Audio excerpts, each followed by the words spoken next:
Alors voilà, donc je vais démarrer. Pour ceux qui sont un peu en retard, ceux qui sont un peu en retard, vous prenez place, là où il reste des places. Donc bonjour et bienvenue. Pour ceux qui ne me connaissent pas encore, je suis Véronique Cohn, je suis psychologue, psychothérapeute à Castelnau. J'anime une fois par mois les cafés couples ici.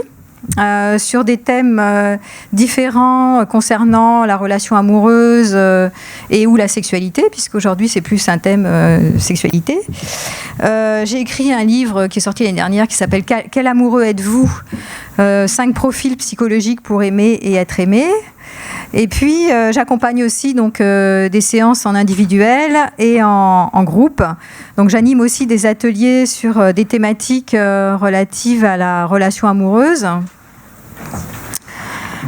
Parce que c'est bien d'approfondir un sujet, parce que là vous êtes en conférence, mais en conférence je peux que donner des généralités, et en général les personnes n'ont pas forcément, même si elles font des prises de conscience, ça peut ne pas générer de changements profonds. Donc c'est pour ça que je mène aussi des ateliers, des stages sur des week-ends pour permettre d'approfondir les sujets que j'examine ici à chaque fois avec vous.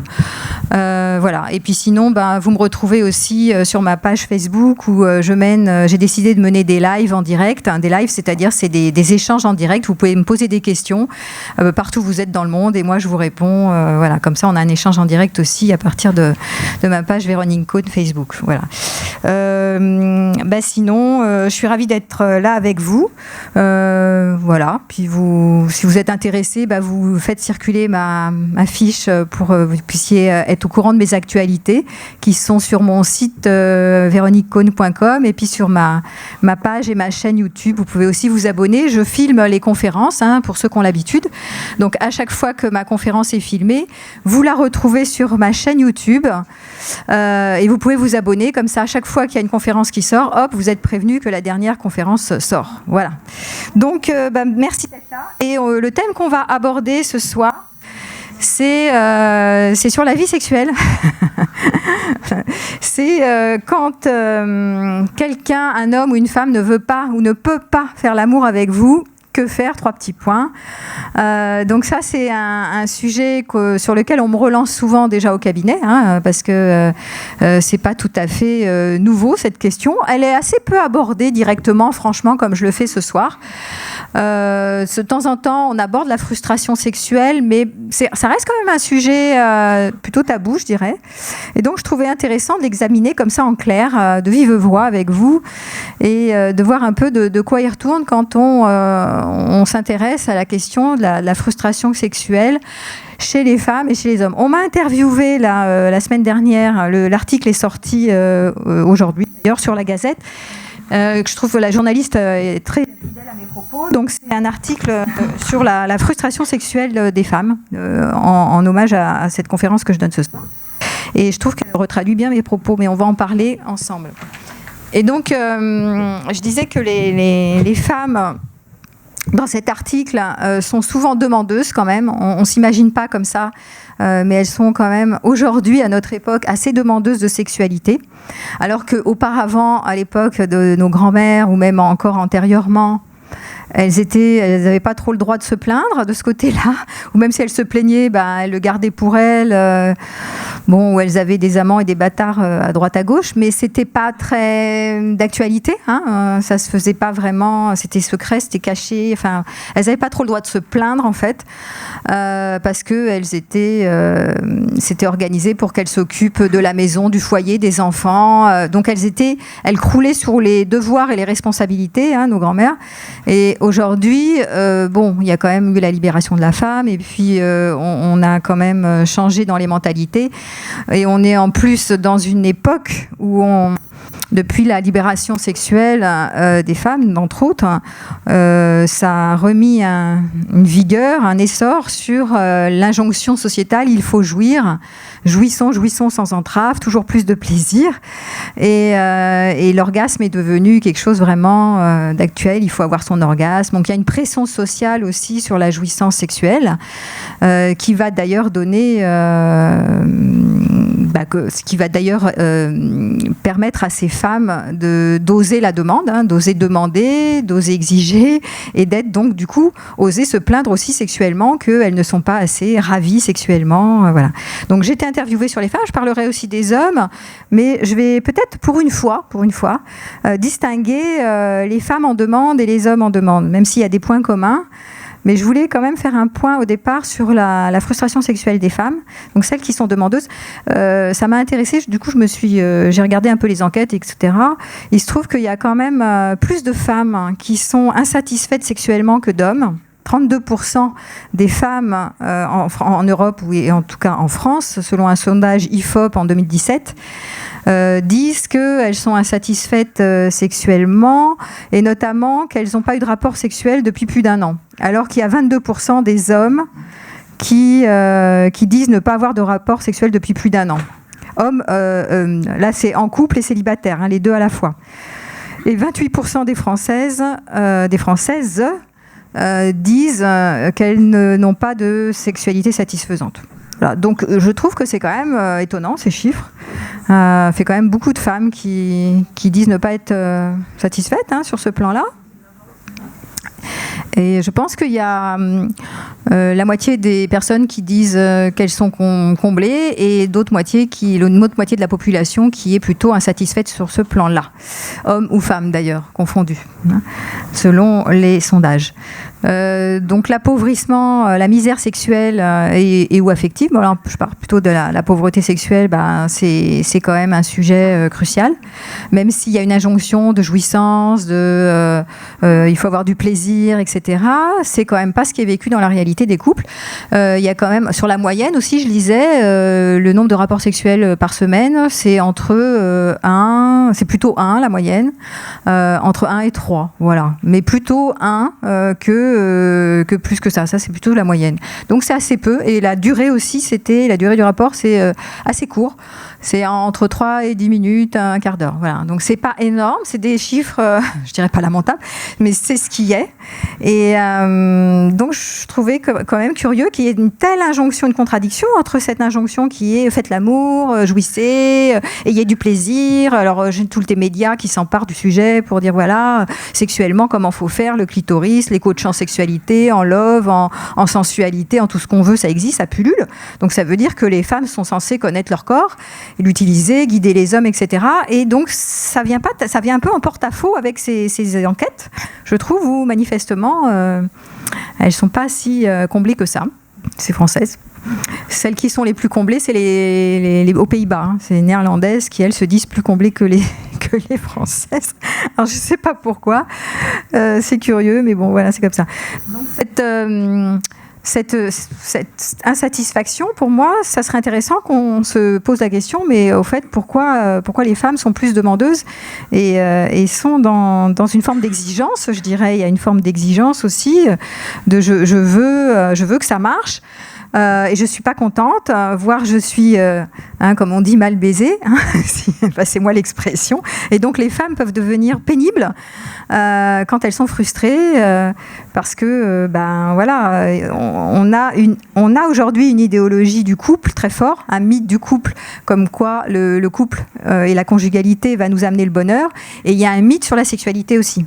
Inclus la sexualité, si on a une sexualité épanouie en couple, alors à ce moment-là, on va être heureux. Il faut que le couple passe par la sexualité épanouie. Donc il y a aussi cette logique qui n'est pas forcément logique, qui l'était moins avant, où je vous rappelle que nos grands-mères ne se posaient pas toutes ces questions, elles acceptaient, ça ne veut pas dire qu'elles étaient heureuses, mais elles se posaient moins de questions. Et qu'aujourd'hui, avec cette injonction, il faut que notre couple réussisse. On est sur le principe de performance. Notre couple doit marcher, fonctionner. Et en plus, on doit se cimenter par la sexualité. Nous avons le droit à une sexualité épanouie, nous disent nos contemporains d'aujourd'hui. Donc tout ça, ça crée des des injonctions fortes, des idéaux, et souvent des déceptions, je le dis toujours, à la hauteur des idéaux qu'on a, qui ne sont pas questionnés. Voilà, donc je trouve que c'était super chouette que dans les années 68-70, il y ait eu cette libération sexuelle, que les femmes aient pu se réapproprier leur corps et s'autoriser à avoir accès à leur plaisir et à commencer à mettre sur le tapis cette liberté sexuelle. Mais peut-être qu'il y a un excès de vouloir absolument que ça fonctionne, que ça marche à tous les coups. Et cette opportunité qu'ont eu les femmes de se mettre en avant, on le voit aussi aujourd'hui au niveau des mouvements féministes, peuvent mettre aussi en danger, en péril, la virilité des hommes. Et ça, j'en parlerai un peu plus longuement tout à l'heure, sur comment les femmes peuvent être demandeuses de sexualité, que ça marche. Et du coup, ça peut aussi mettre en peine certains hommes qui vont être perdus là-dedans et qui vont se sentir pas assez à la hauteur, vu qu'on est aussi dans une société de performance, il faut performer partout. Donc ça peut être compliqué pour eux de vouloir performer et de les satisfaire, ces femmes, à tout niveau. Donc il y a une complexité aujourd'hui sur les enjeux de la relation homme-femme. Et donc très souvent, je vois certains hommes, notamment mon cabinet, qui commencent à pas se déviriliser, mais à se sentir très mal à l'aise sur la question de la virilité. Et c'est quoi voilà. Il se trouve qu'on est dans une période où les valeurs en Occident, je parle, où les valeurs du féminin sont en hausse. Donc les valeurs du féminin, c'est quoi? Pour les rappeler brièvement, c'est la tolérance, c'est l'empathie, c'est l'empathie, c'est l'émotionnel, c'est la communication, c'est la relation, c'est l'égalité, c'est l'accueil, c'est la réceptivité. Voilà, c'est toutes ces valeurs-là qui sont des valeurs qui sont diffusées grandement, la compassion, la générosité, enfin c'est des valeurs très relationnelles, je dirais émotionnelles, relationnelles. Et donc on est grandement imbibé de ces valeurs-là, et tant mieux, je dirais. Je suis pas en train de dire que c'est nul, je trouve ça formidable que ce soit à la hausse comme ça. Et ça fait le contrepoids, ça fait le balancier avec les valeurs du masculin. Donc les valeurs du masculin, je les rappelle brièvement aussi, c'est la verticalité, c'est-à-dire c'est le guerrier en fait, c'est la force, c'est aller dans la direction, aller vers ses objectifs et les tenir, c'est la protection, c'est la puissance, c'est la capacité de protéger, d'être dans la loyauté, dans la discipline, la rigueur, d'aller vers. Voilà, d'assurer, d'assumer, c'est la droiture, la verticalité. Et on n'est pas ici au niveau de la tolérance, du relationnel. C'est la hiérarchie, c'est l'ordre, c'est la structure, c'est la classification, c'est l'autorité aussi, voilà. La loi, les règles. Donc ça, c'est les valeurs du masculin. Et je pense que les deux sont importantes, quoi. Elles sont complémentaires et il n'y en a pas une, il n'y a pas des valeurs qui sont meilleures que d'autres. C'est juste que ce sont des valeurs différentes avec des archétypes différents. Et quand on met à mal les valeurs du masculin, par exemple, qui sont plutôt le cas à notre époque, que ce soit dans les pays occidentaux, on va dire ça comme ça, quand on malmène les valeurs du masculin, du coup, on va voir des dysfonctionnements. Bon, là, je suis sur le thème de la sexualité. Ça crée une crise de la masculinité, parce qu'on en parle souvent au jour d'aujourd'hui. Donc, les hommes deviennent un peu fragiles par rapport à leur rapport aux femmes. Et du coup, ça peut augmenter les problèmes de dysfonction érectile. C'est-à-dire des hommes qui ont du mal à bander très longtemps, ou des éjaculations précoces, ou des hommes qui mettent les femmes sur un piédestal, qui veulent tellement les respecter, les respecter, les prendre, être aimés d'elles en fait. Donc pour être aimés d'elles, ils savent plus trop comment faire. Et donc ça devient assez compliqué. Ça crée beaucoup d'enjeux au jour d'aujourd'hui, et ça retombe aussi sur la relation amoureuse et sexuelle des hommes et des femmes. Je mène donc des ateliers en ce moment sur la vie amoureuse et sexuelle, parce que justement, je remarque qu'il y a ces problématiques qui s'enracinent en fait. Elles existaient déjà auparavant, mais je trouve que ça se renforce en ce moment, comme si on arrivait encore plus à ce décalage entre ces valeurs du féminin qui sont vraiment belles, je trouve, mais qui peuvent être excessives et exagérées, et diminuer les valeurs du masculin. Et quand je pense au mot virilité, hein, par exemple, les femmes rêvent d'un homme viril, quelque part, puisqu'elles aiment qu'un homme au lit soit viril. Elles veulent qu'il bande, hein, parce que sinon, très souvent, elles aiment bien tous les préliminaires, mais bon, quand même, en clair, elles aiment bien qu'un mec soit puissant. Hein, et pas simplement au niveau de l'érection, mais aussi au niveau de je t'entreprends. Hein, je suis présent, je suis dans mon désir, je suis là, tu peux compter sur moi, je suis dans ma force virile, donc dans ma verticalité. Et il se trouve que si on met en péril les valeurs du masculin, parce qu'on trouve aujourd'hui que la virilité, ça peut être quelque chose de dangereux. Aujourd'hui, je trouve que le mot viril, c'est un mot qui a une connotation plus péjorative que d'autres, hein, voire potentiellement abuseur, potentiellement dangereux, potentiellement un homme viril, ça peut être quelqu'un qui est potentiellement harceleur. Donc si on adhère vraiment trop à ce concept, à ce moment-là, on va mettre vraiment en place une crise de la masculinité plus forte. Et donc les femmes qui veulent, j'en reviens à ce que je disais, qui veulent des hommes virils au lit, et pas que au lit, aussi des hommes qui assurent, dans le quotidien, elles vont se retrouver en jachère, quoi, hein, avec des hommes qui peuvent plus être là parce qu'ils ont peur, parce qu'ils veulent pas être taxés d'hommes violents, ni d'hommes abuseurs, ni d'hommes destructeurs. Donc eux, ils veulent être respectés des femmes et respecter les femmes, souvent la plupart. Hein. Je ne vous parle pas des cas, des pervers narcissiques, des paranos, des hommes violents, il y en a. Mais je ne suis pas en train de parler de ceux-là, hein. Attention, hein, parce que sinon je vais me faire allumer par les féministes. C'est pas du tout ça. Je parle d'une majorité des hommes qui sont plutôt qui sont pas dans la pathologie et qui ont envie de se mettre à égalité avec les femmes. Voilà. Et donc ceux-là, souvent, ils sont assez mal en point, je trouve, et perdus devant ce mouvement des femmes qui trouvent que les hommes, je dirais, trop virils sont des bad boys et peuvent être des hommes dangereux. Donc à la fois, ces femmes, elles aiment bien les hommes qui assurent, et à la fois, elles en ont peur. Et à la fois, elles veulent qu'ils soient respectables, respectueux, et à la fois qu'ils soient doux et qu'ils soient attentionnés et qu'ils soient quoi encore, et qu'ils soient aidants au niveau des tâches familiales, qu'il y ait la réciprocité, et que, alors j'ai toute une liste dans ma tête, qu'ils soient leurs confidents et qu'ils soient, qu'est-ce qu'elles attendent encore, qu'ils soient leurs meilleurs amis, qu'ils les narcissisent, qu'elles se sentent narcissisées, valorisées, qu'elles partagent plein de trucs, plein de points communs, qu'elle fasse plein de choses avec et qu'elle soit épanouie au lit. Voilà, alors, toutes ces exigences. Donc, c'est vrai, mais alors là, je trouve que ça fait un peu beaucoup. Donc, voilà, donc ça fait beaucoup. Et souvent, les hommes, ils aimeraient bien, mais ils peuvent point, quoi. Ça fait trop, quoi. En fait, à un moment donné, il y a une déception, souvent une frustration, parce qu'il y a vraiment trop d'attentes, quoi. Voilà, c'est compliqué pour eux. Alors, cette virilité qui est complexe, en fait, et encore plus complexe aujourd'hui, parce que, comme je vous le disais, les hommes... la virilité, déjà, il faut savoir que le mot viril vient, chez les Grecs, c'était Andreia, donc c'était quelque chose qui n'était pas acquis, en fait. La virilité s'obtenait par des rituels, des initiations, etc. Mais ce n'était pas quelque chose qui était là de fait.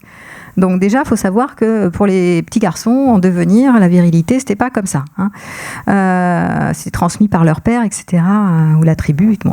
Ensuite, chez les Romains, c'était viré, homo viré, et ça veut dire viril, véritable, homme véritable. Donc de nouveau, il fallait obtenir et prouver qu'on était un homme. Tu seras un homme, mon fils. Mais c'était pas comme ça. Donc il y a déjà ce rapport à la virilité qui est, ça va pas se faire tout seul. Donc déjà, il faut être courageux pour aller vers. C'est pas parce qu'on est homme qu'on est viril. Donc c'était déjà assez compliqué comme ça.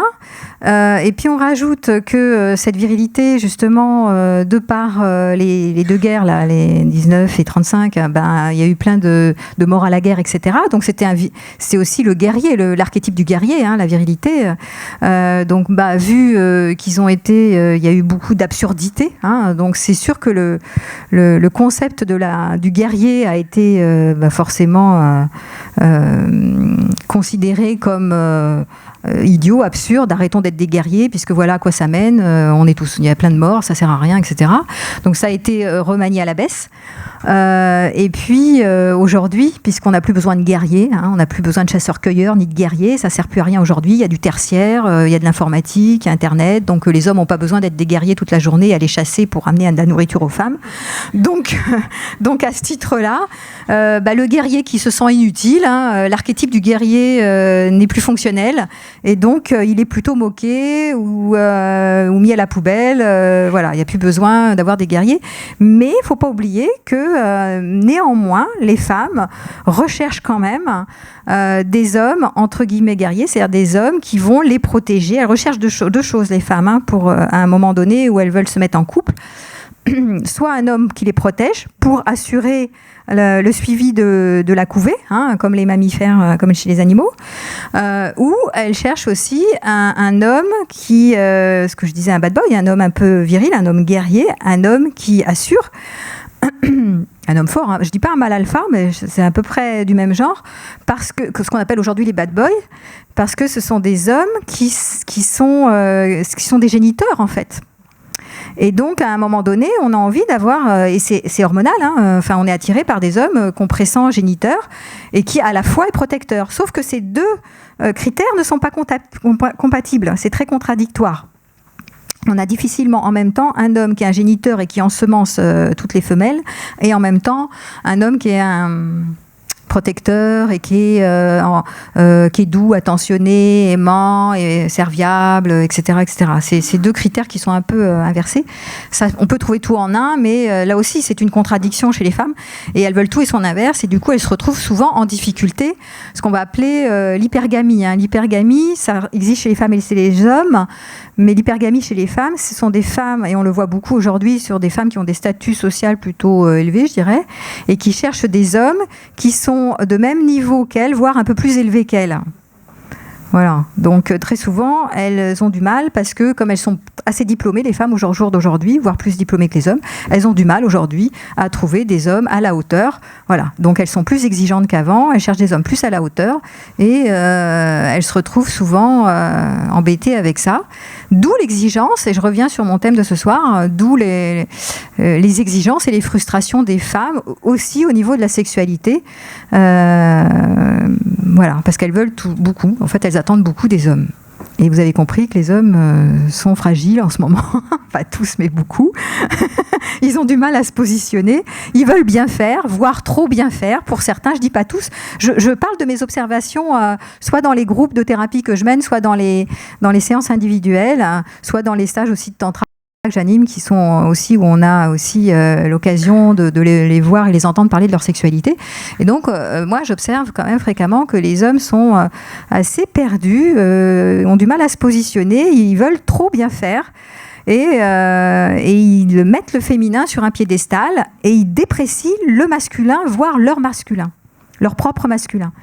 On ne veut pas être des hommes abuseurs, on veut être des hommes respectueux et du coup on n'essaye pas trop de... Voilà, on n'y va pas vraiment quoi.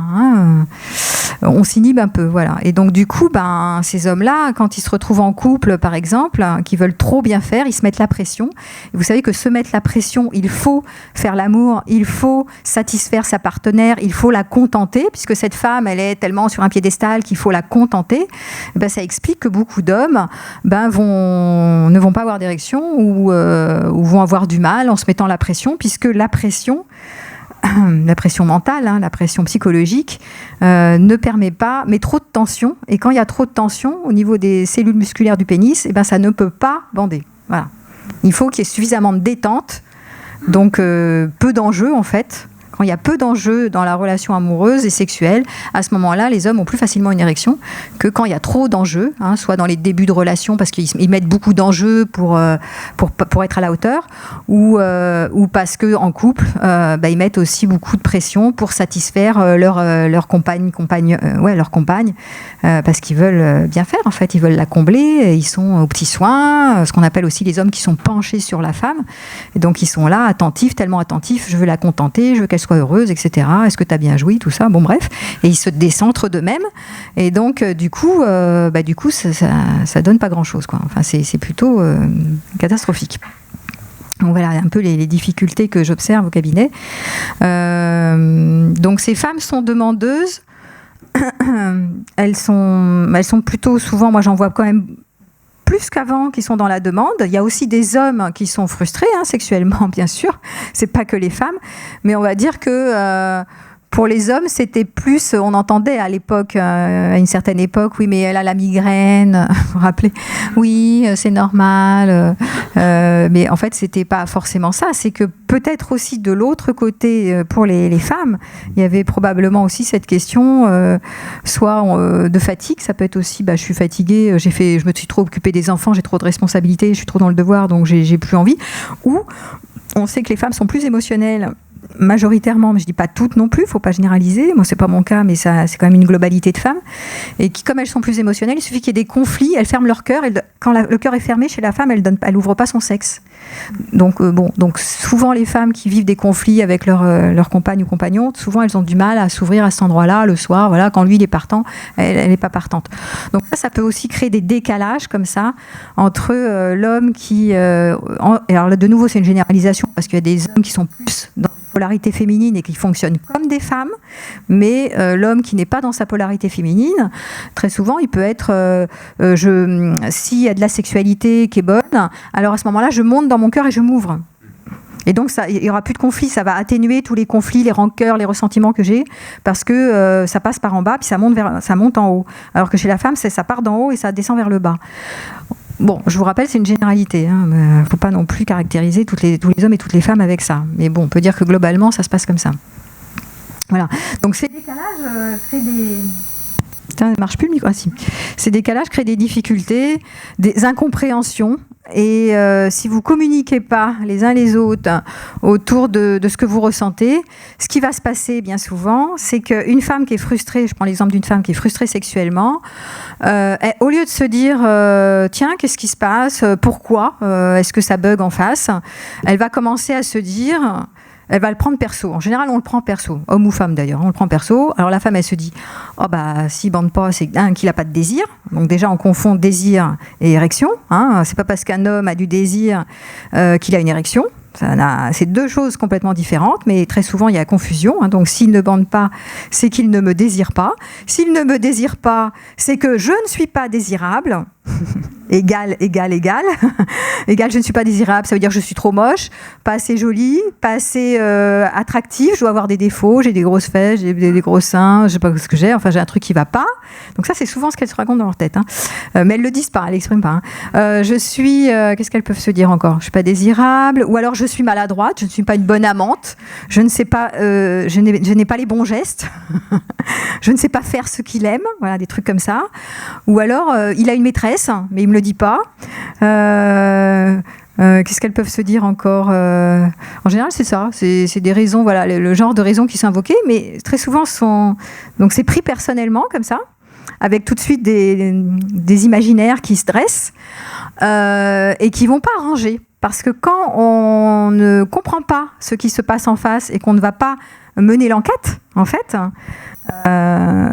sans agresser, mais en essayant à tête refroidie, je dis pas au moment où ça se passe, mais à T+1, parler de ce qui s'est joué pour l'un et pour l'autre, qu'est-ce que les dialogues intérieurs de l'un et de l'autre, très souvent ça crée des incompréhensions et des blocages, parce que l'un et l'autre vont anticiper que aller au lit, oh là là, si on commence à aller au lit, peut-être que ça va pas marcher, et si ça marche pas, alors ça veut dire qu'il me désire pas, mais s'il me désire pas, c'est que je suis nulle, donc autant ne pas y aller. Donc on va petit à petit créer une phobie de la sexualité, on va y aller éviter la relation sexuelle, parce qu'on anticipe que c'est lourd, que c'est chargé, que c'est compliqué, etc. Donc il y a du fichement qui apparaît, de la résignation, et on va se retirer, et on va, qu'est-ce souvent, c'est pas tout le temps, mais ils vont passer sur le mode tendresse ou passer sur un mode, je sais pas, ou tendresse, ou faire des activités, ou s'occuper des enfants, ça veut devenir des parents, mais ils vont laisser de côté la sexualité.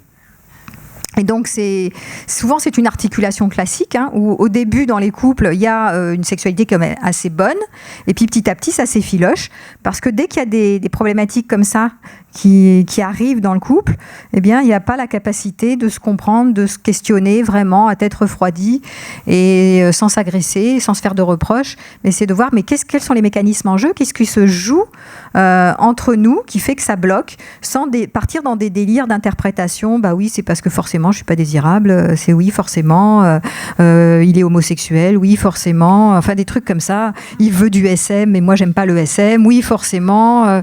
Il a d'autres visées ailleurs. Enfin, j'entends des trucs comme ça quand même. Hein. Alors, cette histoire d'usure du désir sexuel, c'est quand même assez fréquent dans les couples. Très souvent, quand on m'a interviewé, on me demandait mais comment font la plupart des couples contemporains pour rehausser la flamme. Comment ils font ? La plupart, c'est classique aujourd'hui. Et la première idée qui leur vient à l'esprit, c'est pas tellement de régler entre eux les problématiques et les mécanismes en jeu, des blocages.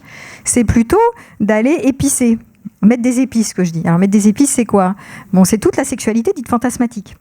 C'est-à-dire, alors les épices, c'est les fantasmes. On ramène du fantasme, bon, pourquoi pas. Voilà, on imagine qu'on est avec, je sais pas quoi, Brad Pitt, n'importe quoi.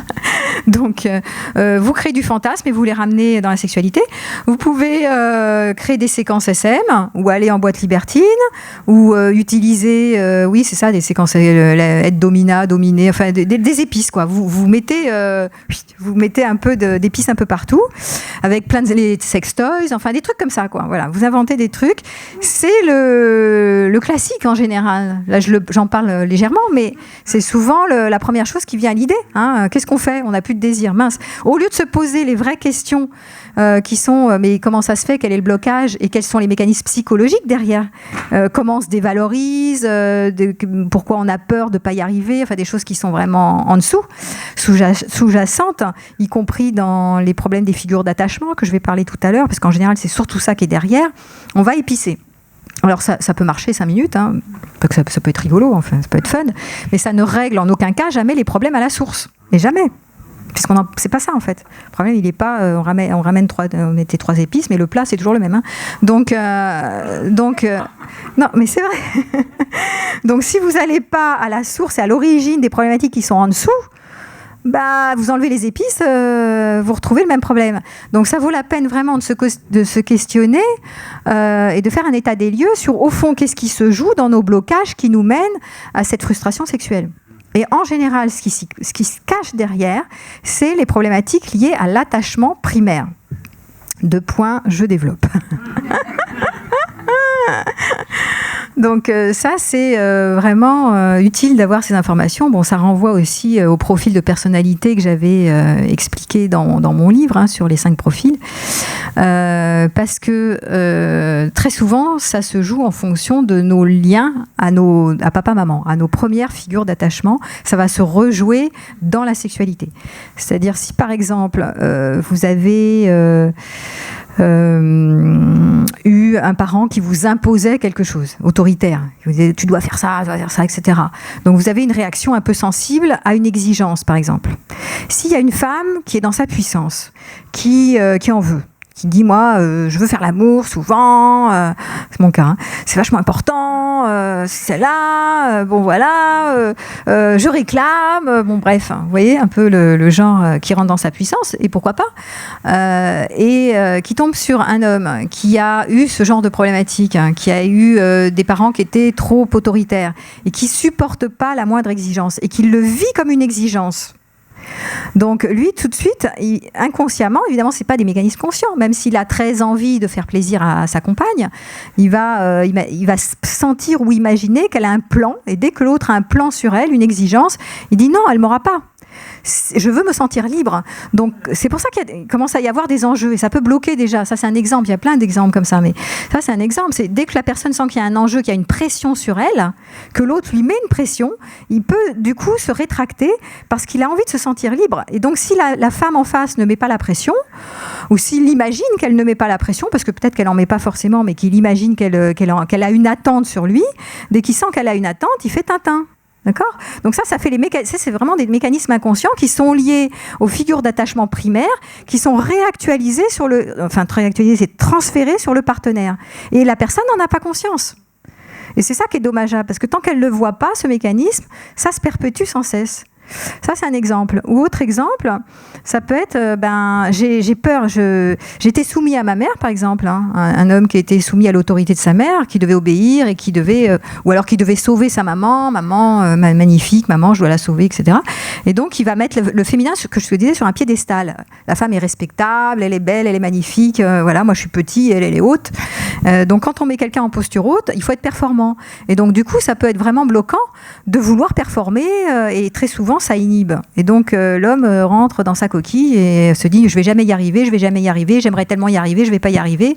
Et donc, c'est un conflit interne entre une partie qui veut faire bien, qui veut aimer à tout prix, et l'autre qui n'y arrive pas et qui se sent pas à la hauteur. Et donc, ça s'écroule. Effondrement et pas d'érection. Ou peu d'érection, ou ça démarre et ça s'arrête en plein milieu, ou ça éjaculation précoce. Enfin, tous les troubles comme ça, où ça marche pas, ça bloque en fait. Voilà. Donc, ils disent, alors ces hommes-là, ils vont dire, j'attends que tu sois dans ton désir. Si tu es dans ton désir et que tu m'entreprends, alors ça va très bien. Et c'est pas toujours clair, en fait. Donc, il y a des complications comme ça qui sont souvent liées à des blocages psychologiques de part et d'autre. Hein. Mais ça peut être aussi, là je parlais des hommes, mais ça peut être aussi du côté de la femme qui a eu, par exemple, un père ou trop autoritaire ou pas assez valorisant, quelqu'un qui ne la valorisait pas, un père qui était assez absent, qui encourageait pas sa petite fille, qui la voyait pas assez. Et donc, pour elle, l'homme, on va revenir à la même chose. Si il n'est pas assez attentionné, il me regarde pas assez, il me montre pas assez son désir, ça y est, je suis perdue. Ça veut dire que je ne vaux rien, ça veut dire que je n'existe pas. Donc si il montre pas qu'il est entreprenant, c'est que je suis nulle, non désirable, je n'existe pas, et donc je me retire. Donc on va trouver des trucs comme ça, qui sont des phénomènes, qui sont des mécanismes qui ne sont pas vus sur la loupe et qui peuvent vraiment faire des effets boomerang. La blessure de l'un tape sur la blessure de l'autre en réactivité, et comme on a du mal à en parler, déjà à l'identifier et en deuxième temps en parler, très souvent on va mettre des épices à la place qui durent qu'un temps, et on se raconte que ça va aller mieux comme ça, ou alors on arrête de faire l'amour. Comme je vous ai dit dans le début des enquêtes, il y a quand même assez peu de gens qui font l'amour régulièrement. Je crois que c'est une minorité qui font l'amour régulièrement, tant mieux pour eux. Après, ça ne veut pas dire qu'ils sont satisfaits non plus. La fréquence n'a rien à voir avec la qualité non plus, c'est la quantité, c'est pas la qualité. Mais dans les enquêtes, manifestement, les Françaises et même les Français, moi j'étais étonnée des chiffres quand même, même 22% des hommes qui n'ont pas eu de rapport sexuel depuis plus d'1 an, ça fait beaucoup, je trouve. 32 des femmes, 32% chez les femmes, 22 chez les hommes. Je trouvais ça un peu énorme comme chiffre. Ouais. Et puis la majorité des rapports sur les compagnes et compagnons, il y a sur un parcours de vie, je crois, c'est à peu près, la moyenne c'est 10 rencontres. 10 hommes ou 10 femmes, en moyenne. En moyenne, vous avez eu combien? Quand je pose la question dans mon cabinet, vous avez eu combien de partenaires?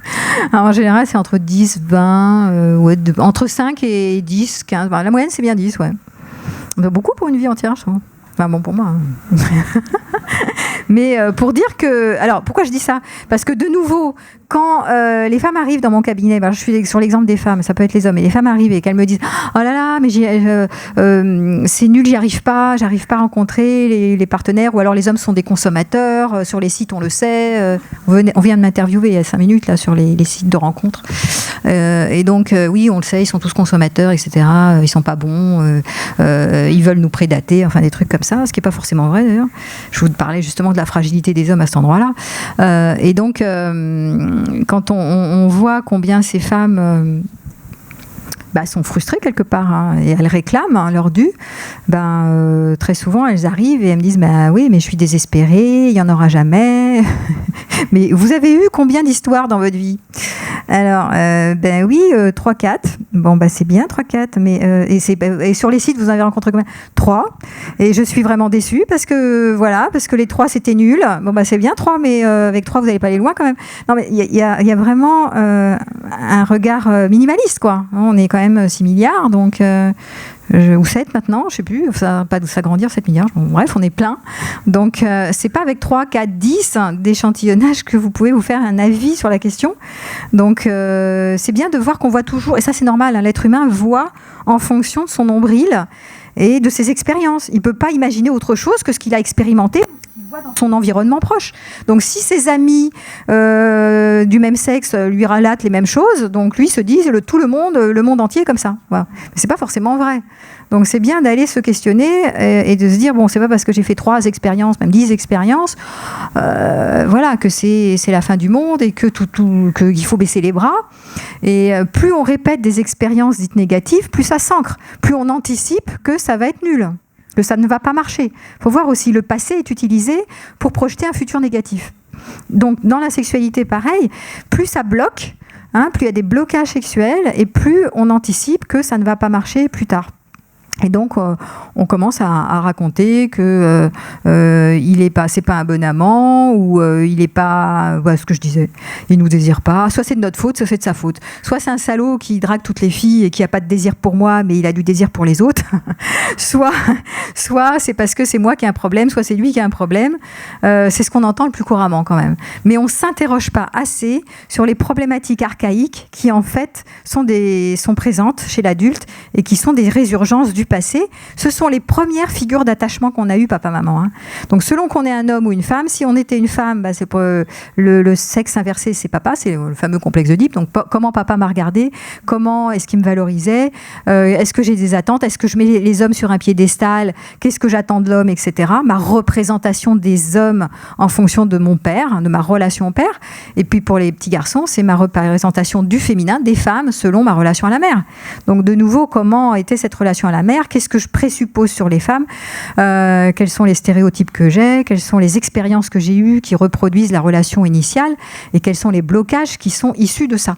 Et ça, c'est vraiment important de voir qu'est-ce que je répète aujourd'hui de ce qui appartient à mon passé encore aujourd'hui sans y avoir mis de la conscience. Première étape, c'est de mettre de la conscience. Deuxième étape, c'est de pouvoir modifier les programmes. Ça se fait pas par le biais des conférences. Je suis désolée, c'est bien, mais même si vous identifiez des articulations chez vous, souvent c'est un travail qu'on fait en séance individuelle ou en séance de groupe. Mais ça peut pas se modifier comme ça. C'est des conditionnements qui ont été mis en place très tôt et c'est très incrusté dans nos mémoires. Et donc, très souvent, ces blocages, c'est de la peur, quoi. Et cette peur inhibe le désir. La peur, c'est l'inverse du désir. Le désir, c'est la puissance. Le désir, la puissance, c'est j'y vais, j'ai pas peur. Je pars au combat. La force, la virilité, c'est j'y vais, même pas peur. Allez, j'ai mon désir, il est plus fort que tout, il m'entraîne et j'y vais. Je vais vers le monde, je vais vers la femme. La femme, elle va vers l'homme, elle n'a pas peur. Si vous êtes dans la peur, dès qu'il y a de la peur, c'est mort. Il n'y a plus personne. Ça s'éteint. La peur inhibe le désir, inhibe l'élan d'aller vers, coupe le désir. Et rétracte. La peur, c'est la contraction. Le désir, c'est l'expansion. Donc, on pourrait dire ça comme ça. Aller vers, c'est le désir. Donc, quand vous n'avez pas peur, vous allez à la conquête. Hop là, vous allez dans Eros.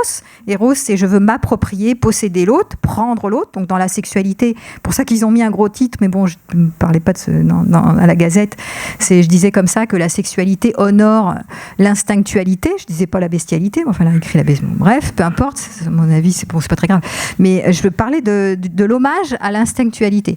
Et c'est ça, le désir, c'est instinctuel, ça part d'en bas, quoi. Pas, si vous êtes corticalisé à outrance, vous allez parler pendant des heures, échanger sur le lyrique, sur la musique, sur l'art, sur tout ce que vous voulez, vous n'allez pas faire l'amour, voilà, parce que ça ne va pas descendre. Donc l'énergie doit être en bas, au départ en tout cas, après ça peut monter, mais au départ, c'est bien que ce soit dans les instincts. Et Eros, c'est l'instinct, c'est je veux te prendre, je veux te posséder, mais j'ai pas peur. Parce que si je commence à avoir peur, ça va bafouiller. Vous voyez ce que je veux dire? Ça ne va pas aller jusqu'à son aboutissement. Il va y avoir un moment, ça va bloquer. Donc c'est important de voir que la peur inhibe le désir, et ce désir est fragile, que ce soit chez les hommes, encore presque plus, je trouve que c'est les femmes, parce que les femmes, elles peuvent encore simuler, alors que les hommes, ils ne peuvent pas simuler. Bon, après, j'exagère un peu parce que les femmes, elles peuvent être frigides, elles peuvent être complètement contractées, donc des fois, ça peut ne pas rentrer. Mais ça, c'est rare, mais ça arrive, bien sûr. Surtout s'il y a eu des abus, etc. Ça contracte tellement que bon, ça fait mal, etc. Mais je dirais, s'il n'y a pas ces cas, on existe ces cas, c'est quand même beaucoup plus compliqué chez les hommes parce que, oui, les hommes, ils doivent Attendez. Et souvent, dans les grands, en général, s'il ne bande pas, c'est qu'il n'a pas de désir. Et il y a beaucoup de personnes qui ont du mal à se passer de ce principe de la pénétration. Parce qu'en fait, on pourrait passer outre et se dire il peut y avoir de la sensualité, des préliminaires, etc., qui pourraient satisfaire et suffire. Mais très souvent, dans l'imaginaire collectif, il y a cette idée qu'il faut pénétrer la femme, etc., la prendre pour montrer qu'on est là, qu'on est audacieux, qu'on est viril, qu'on est ceci, qu'on est cela. Et pourquoi pas ? Mais parfois, c'est compliqué dès qu'il y a de la peur, ou dès qu'il y a alors l'émotion de la peur, et dès qu'il y a aussi de la mère ou du père. Peur, mère et père, ça c'est les trois ménages, les éléments qui ne vont pas faire. Quand il y a de la mère, c'est-à-dire quand on met un côté, une transaction parent-enfant, notamment si vous êtes dans une relation avec un homme ou une femme et que vous la couvez, si vous êtes un homme, vous la couvez, c'est votre petite chose fragile, c'est votre enfant chéri, comme les autres enfants. Pareil pour l'inverse, si vous êtes une femme et que c'est votre compagnon et vous le couvez comme un enfant, dans la sexualité, ça s'écroule parce qu'il y a du père ou de la mère. Dès qu'il y a de l'énergie père ou de l'énergie mère, dans la relation sexuelle, ça ne le fait pas. La sexualité honore quoi ? La parité homme-femme. C'est un vrai homme en face d'une vraie femme. Et honore quoi ? Honore aussi... cette histoire de puissance, quoi, d'instinctualité, de pulsion. C'est le pulsionnel. Et on n'est plus du tout au niveau des fonctions mentales, du respect. Je l'avais dit et décrit dans une conférence sur les lois de l'érotisme. Aucun rapport entre l'érotisme et la réciprocité et l'égalité. Quand vous êtes dans je veux de la réciprocité, alors ça c'est bien dans le quotidien, nous avons des droits, les droits égalitaires, donc on fait autant de tâches ménagères, toi aussi tu fais des tâches ménagères, moi aussi on en fait pareil, à égalité, nous sommes à égalité dans nos rapports, pas de prise de pouvoir, pas de rapport de force, de la tolérance, machin. Tout ça c'est des valeurs du féminin. L'égalité, les valeurs du féminin. Le lissage. Mais quand on est dans la hiérarchie, dans moi en haut, toi en bas, moi je te prends, etc., on est plutôt dans une séquence érotique. Et dans l'instinctuel.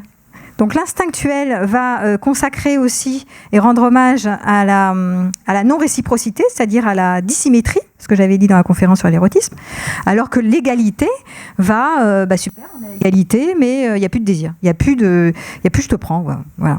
Il n'y a plus je te veux, je te prends, t'es en haut, je suis en bas, il n'y a plus de hiérarchie en fait, et donc ça ne marche pas dans la sexualité. Donc les éléments père-mère, les éléments corticalisés là, genre on est trop intello, on n'est pas assez dans le corps, on n'est pas assez dans le charnel, on n'est pas assez dans la force du désir instinctuel, ça écroule la sexualité. Enfin, ça amoindrit la sexualité, ça l'appauvrit. Et après, il y a des gens qui se plaignent, mais ils ne comprennent pas où est la source de ce problème. C'est ça le truc. Souvent, ils ne savent pas d'où ça vient. Et ils sont malheureux, en fait, parce que quand ils consultent des sexologues, ils se disent « Ouais, je ne sais pas, alors peut-être qu'il faut que je dois être... » Alors, il peut y avoir après des facteurs aussi, j'exagère, il peut y avoir aussi des facteurs médicaux. On peut être dans dépression. Si on est dépression, on n'a pas de libido. Donc, c'est sûr, ça fait... Voilà. On peut avoir trop de stress, on bosse comme des dingues, donc le soir on est crevé, on n'a pas envie, on n'a pas de temps, quoi. On est cuit parce qu'on est trop crevé. Il peut y avoir déménagement, enfant, tout en même temps, donc trop de stress, de nouveau. Bon, il peut y avoir des facteurs comme ça, il faut pas non plus exagérer, il n'y a pas que des facteurs psychologiques. Voilà, donc, mais globalement, souvent quand il y a des blocages sexuels, souvent les personnes sont très malheureuses, et la première cause, en général, l'origine, elles se disent c'est forcément moi qui cloche, prenons du Viagra, prenons je sais pas quoi, trouvons une réponse. Ça peut être une réponse médicale, et c'est pas forcément ça peut être une réponse, mais de nouveau, on met des épices, mais ça va pas forcément régler tout au fond. Donc après, c'est mieux de consulter ou de s'intéresser à ce qui est en cause. Ok. Est-ce que vous avez des questions ou des témoignages je peux vous passer un petit temps le micro, si vous avez des questions, je peux répondre à vos questions. Et puis sinon, je vous propose de faire une étude de cas, de voir comment je travaille aussi quand je suis en séance, et notamment dans mes ateliers, pour voir comment, évidemment, c'est pas comme dans atelier, mais de voir un peu comment je m'y prends quand il y a quelqu'un qui arrive avec une situation comme ça. J'en ai eu 2 ou 3 cette semaine d'ailleurs, des femmes qui sont arrivées avec cette problématique. Bah oui, je suis frustrée, je crois que mon homme ne m'aime pas, parce que je suis en relation avec cet homme-là, il m'aime pas, et en fait c'est un clivé. Ah oui, j'ai oublié de parler du clivage, ça c'est hyper important. Un des profils amoureux que j'ai décrit, c'est le clivage, sexe-cœur. Donc très souvent, si vous êtes avec un homme qui est clivé de l'amour, donc il donne soit son sexe, soit son cœur, mais il ne peut pas donner les deux en même temps. Alors ça peut être des femmes aussi, hein. C'est ou l'un ou l'autre. Donc ça manifeste comment? C'est au début de la relation, le sexe est là, c'est super, il a la conquête, là, tout va bien. Il est assez libre des enjeux, il n'y a pas d'attachement, il n'y a pas de mariage à la clé, il n'y a pas de relation poursuivie, donc il se sent libre. Et donc l'homme ou la femme, ils y vont. Donc tout se passe bien. Et puis au bout d'un moment, la relation se met en sécurité, on s'attache, donc il y a quelque chose de plus tranquille, mais il y a aussi plus d'enjeux, parce qu'il y a des enjeux de l'attachement. Voilà. Donc du coup, la sexualité fuit, et il y a le désir qui fuit ailleurs, soit dans des fantasmes, soit en prenant une maîtresse, hein, mais on peut juste fantasmer, avoir du désir ailleurs, hein, ça suffit. Mais du coup, là, c'est la sexualité désinvestie dans le couple, dans la relation. Alors c'est ou sexe ou cœur, ou c'est romantique, ou alors il a toujours été romantique dès le départ, mais en général c'est plutôt le clivé, c'est plutôt sexe d'abord, et après la sexualité fuit. Elle fuit, elle est plus au rendez-vous, quoi. Voilà.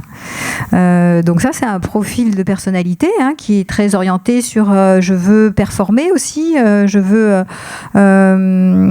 veux pas montrer ma vulnérabilité. Et dès qu'il se sent potentiellement rejeté ou pas à la hauteur, etc., ou insatisfaisant, hop, il va donner que son cœur. Et par contre, il va commencer à fantasmer à côté. Voilà, donc ça c'est des profils un peu particuliers. Je suis tombée 3 fois cette semaine sur des patientes qui avaient des clivés de l'amour, et je sentais mal aimée, parce que effectivement ces hommes revendiquaient le droit d'avoir une sexualité ou de l'érotisme à côté, et ils les critiquaient dans leur manière de pas faire bien l'amour avec eux, que c'était pas comme ça que ça devait se passer, qu'elles étaient trop sages ou pas assez, je sais pas quoi. Et en général, le clivé a à voir avec le mythe pur-impur. Femme ou homme d'ailleurs, hein. C'est-à-dire qu'il va projeter chez la femme que, puisque c'est sa femme, enfin entre guillemets sa femme, c'est-à-dire sa compagne, donc la compagne elle est pure, c'est-à-dire c'est une femme respectable, et donc elle est respectable, donc comme on veut la respecter, elle est pure. Et comme on peut pas faire l'amour, je vous rappelle que la sexualité honore l'impureté quelque part, c'est-à-dire quelque chose qui n'est pas respectable. Si on est dans le respect, c'est mort. Donc, quand cette femme n'est pas assez débridée selon eux, hein, elle n'est pas assez sexuelle parce que pas assez débridée, hein, et donc du coup, ils vont s'intéresser à des femmes soi-disant plus débridées ailleurs. D'accord ? Vous comprenez ce truc-là ? C'est le thème pur-impur. Et pour les femmes, c'est pareil. Il y a des femmes qui sont sous l'emprise de ce mythe pur-impur. Soit je suis Marie, hein, la Sainte Marie, là, et donc je suis pure. Et si je suis pure, je suis respectueuse et je me fais respecter des hommes. Et si je me fais respecter, faut pas que je m'affiche comme une femme libre sexuellement. Donc je vais je vais jouer à la Sainte Nitouche, quoi. Hein. Moi, je suis respectable. Personne ne sait, je suis sur des sites de rencontres. Mes copines sont pas au courant. Voilà, parce que je suis quelqu'un, je veux avoir un maximum d'hommes qui me suivent. Donc pour être aimée des hommes, il faut que je sois fraîche, respectable et innocente. Et donc je ne montre pas que je suis libre sexuellement. Donc on en voit de plus en plus, hein, des histoires comme ça. Mais il y a toujours ce mythe, ce modèle, ou cette honte d'être affranchi sexuellement. Parce que sinon, on passe dans la catégorie du Marie-Madeleine, hein, qui est la Marie ou Marie-Madeleine. Ou Lilith, ou tous les autres mythes religieux où la femme, elle était plutôt la catin. Donc c'est soit l'une, soit l'autre, pur-impur, homme-femme, hein, pur-impur, la projection pur-impur. Ça, c'est un véritable thème, parce que soit les femmes ou les hommes sont pris avec ça, dans ce piège-là, et ils n'arrivent pas, c'est ou l'un ou l'autre. Hein, donc si toi, tu es vu comme pur, tu peux pas me donner... je peux pas me lâcher. Puisque, on le voit beaucoup, y a beaucoup d'hommes ou de femmes qui vont se lâcher sexuellement avec des partenaires inconnus parce qu'ils ne sont pas obligés d'être dans le respect, l'engagement, le mariage, il n'y a pas de suite. Donc on peut se lâcher. Alors que si on est dans une relation avec quelqu'un qu'on veut respecter, qu'on veut qu'il nous respecte, etc., que ce soit correct, propre, correct, alors à ce moment-là, on se lâche moins. On va pas oser lui raconter tous ses fantasmes débridés, machin, tout ça. On va dire, oh, putain, il va nous prendre pour qui, là qu'est-ce qu'elle va penser de moi si je lui dis que je veux 3 pénétrations anales, un Big Bang, je sais pas quoi, des conneries comme ça. Donc, bah oui. Donc, regardez, les gens dans leur couple usuel ont beaucoup moins tendance à se lâcher parce qu'ils veulent faire du correct, pur, impur. Et en fait, ça nuit à la sexualité, sauf quand ils mettent un peu d'épices et disent bon, bah alors ma chérie, qu'est-ce qu'on fait? Oh, bah on va aller en boîte échangiste, ça, tout ira bien. Voilà, bon, des trucs comme ça. Mais c'est important de voir, c'est souvent ce thème pur-impur qui est à la clé des problèmes des blocages sexuels. Et c'est des modèles qui sont normés et qui sont des modèles utilisés dans les mythes et notamment dans les mythes bibliques. Voilà. Est-ce que vous avez des questions? L'ami du soir, bonsoir. Ou des questions sur la frustration sexuelle? Oui, ça voulait dire quelque chose. Attendez, prenez le micro. Non, ça va pas le faire. Ça va pas être assez long. Si, il est long, le micro. Ah, c'est celui-là. Là, en bas. Oui, allez-y. C'est curieux parce que, enfin, bon, c'est votre expérience du métier, mais vous présentez les relations hommes-femmes sous un angle mécaniste. Si encore faut-il qu'il y ait une femme qui me plaise, l'attraction, c'est pas rien. Eros, c'est quand même l'éternel adolescent, c'est ce qui renouvelle l'esthésisme dans le monde grec, c'est-à-dire la réceptivité sensible, vous voyez. C'est pas. Vous connaissez le mythe d'Eros et Psyché, non? Oui. Et voilà. J'ai pas de. Donc, si vous voulez, pour qu'il y ait une envie de baiser, encore faut-il qu'il y ait des personnes qui vous plaisent, quoi. Oui. Et après, avoir un peu les mêmes fantasmes, avoir des affinités sensibles, etc. Enfin, oui. Je pense que vous enfermez les choses dans des. Enfin, c'est peut-être votre métier, dans des. Mais peut-être, ouais, c'est une expérience du métier, je sais pas. Mais j'ai jamais dit qu'il fallait pas qu'il y ait d'attirance. J'ai pas parlé, c'était pas le sujet. J'ai parlé des problèmes de frustration sexuelle, mais effectivement, dans une autre conférence qui était sur les stratégies de séduction, il y a le pré-contact où comment on va s'attirer, qui va s'attirer, pourquoi on s'attire, comment on fait pour s'attirer, évidemment. Mais là, je parle pas forcément, je pointe pas les problèmes d'attraction-répulsion de départ. J'étais plus sur les relations déjà formées avec les problématiques sexuelles qui arrivent après. J'étais pas sur le départ. Ça, c'est un autre thème. Là, je suis sur une thématique après, quand on se soit rencontrés. C'est plutôt, on est déjà dans des relations faites. Hein. Enfin, pardon, le couple aussi, c'est anesthésiant. Hein. De temps en temps, il faut changer un peu. Voilà, un témoignage qui dit exactement un peu pareil que ce que je disais tout à l'heure. Il dit une fois qu'on est en couple, on est plus en sécurité. Donc il peut, je dis, mais c'est pas systématique, mais il peut y avoir une forme d'anesthésie dans le sens de moins de stimuler, quoi. Si on n'est pas vigilant justement sur comment réanimer le désir, pas forcément par ces histoires d'épices, de flammes, par tout ce que j'ai décrit là, mais plutôt par comment je peux te voir toujours comme pour la première fois, comment je peux être dans un désir qui est un désir de l'instant. Dans l'instant, tout est frais, tout est neuf. Dans l'instant, je te connais pas. Dans l'instant, je te veux parce que je te connais pas. C'est toujours la première fois que je te vois. Hein. Donc ça, c'est une posture que j'aime moi parce que je l'ai internalisée, je l'ai apprise. Hein. C'est une posture que j'ai apprise dans le tantrisme qui m'a beaucoup plu. Et je me suis dit, tiens, je vais pratiquer ça. Et quand je serai avec un homme qui me plaît, que j'aime, je vais à chaque fois faire comme si c'était la première fois. Et notamment pour garder la fraîcheur de l'instant, et puis aussi l'admiration que je peux avoir, être neutre dans la projection. Puisque je ne le connais pas, j'ai envie, quoi. Voilà. Si je commence à pratiquer toutes mes postures de « Ah ben oui, je le connais, je sais que j'anticipe, que là, il ne va pas faire le geste que j'aime, là, il ne va pas faire ça, là, il est comme ça. » J'anticipe tellement, parce que soi-disant, je le connais, je me brûle les ailes, quoi. Et c'est les anticipations négatives qui nous bloquent, en fait. C'est plutôt ça. Donc le couple, est-ce que c'est un anesthésiant? Ça peut, comme ça peut ne pas être un anesthésiant. Je vous rappelle qu'il y a quand même des couples qui sont heureux quand même, faut pas exagérer. Hein. J'étais en train de parler, parce que là je pointe les blocages sexuels, mais il n'y a pas que des gens qui ont des blocages sexuels, il y a effectivement des couples qui sexuellement marchent très bien, et il y a même des couples qui sont cimentés autour de la sexualité. C'est-à-dire, c'est leur ciment. Si on enlève la sexualité, ça fait plouf, quoi. Hein. C'est la réconciliation au lit. Donc, faut pas oublier que, là, je parle parce que je pointe ce problème-là, mais sinon, il y a l'inverse. À l'inverse, il y a des couples qui sont vraiment heureux en sexualité. Par contre, le reste dysfonctionne. Ils s'entendent pas, il y a un problème de communication, ils se font des reproches. C'est pas parce que la sexualité marche bien que ça suffit non plus. Hein. Dire, vous avez déjà fait certainement des expériences où que ça se passait bien sexuellement, ça ne suffit pas pour faire un couple. Voilà. Mais c'est pas mal, c'est déjà chouette. Mais beaucoup de couples se réconcilient au lit quand même. Hein. Parce que, pourquoi ? Parce que la sexualité qui marche ouvre le cœur. Mais oui, parce que ça apaise, ça lisse les problématiques, il y a moins de ressentiment, bon c'est aussi chimique, hein, mais ça ouvre son cœur, c'est-à-dire on monte au niveau du cœur, hommes et femmes. Et donc ça passe mieux, tous les conflits, les désaccords, je t'en veux, voilà, on en veut moins. Regardez, juste après avoir fait l'amour, vous êtes plus en paix, plus en amour, hein, donc c'est l'ocytocine aussi, donc on est moins en train de s'énerver, envie de le massacrer l'autre, voilà. Ah bon, ça dure pas forcément une éternité, hein, sinon il faudrait que vous passiez votre temps à faire l'amour toute la journée, mais faites l'amour, pas la guerre, quoi. Et c'est vrai que c'est connu ça. Donc vous avez intérêt à ce que ça marche. Et en même temps, rappelez-vous que plus vous mettez une pression sur la sexualité, ce qui est vrai, aujourd'hui il faut jouir, il faut que ça marche, et moins ça marche, parce qu'il y a trop d'enjeux, on veut trop que ça marche. Bon, il faut arrêter, quoi.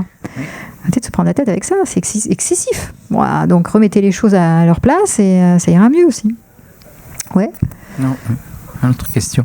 Mais est-ce que vous ne pensez pas aussi d'expérience là, avec l'âge, indépendamment de la liade du couple, il y a quand même moins envie de baiser, de faire l'amour, etc. Ah oui. Avec l'âge. Mais parce que vous étiez étonné tout à l'heure, si vous voulez, de passer de 1 à 3 fois. En fait, je sais pas. Bon, ça c'est un peu des statistiques sociologiques. Il faut les contextualiser, certes, mais enfin, je sais pas. Il y a des choses qui s'émoussent avec le temps, non ?